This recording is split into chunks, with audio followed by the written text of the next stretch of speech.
When I was growing up, the Cold War was on, and many public issues were talked about in that context. Tyranny and freedom were often talked about subjects, both in public and in private. I heard these conversations on TV and around the kitchen table. If during that time you had suggested that some people might not be allowed to have a telephone or a television because of their political beliefs, people would have been outraged. They knew that was tyranny. Today, people aren't prevented from owning telephones or televisions. People are, however, denied access to the internet. We live in an age when practically anyone can create content to put on the internet. However, not all of that content is allowed, not because it's illegal, because it's the wrong political persuasion. Back in the Cold War, people talked about the tyranny of government. It was what the 20th century had brought. Business, unions, churches, etc. were not normally talked about in this way because it was assumed that, then and at all times, government would be more powerful than any of them. So while it was acknowledged that these things could be tyrannical, it was not regarded as a major problem.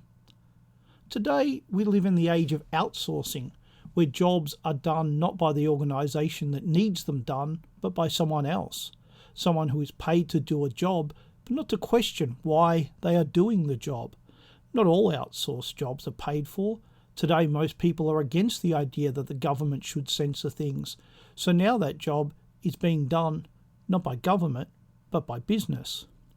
Not just censorship, but all political opinion is being restricted by non-government actors, businesses, unions, churches, etc.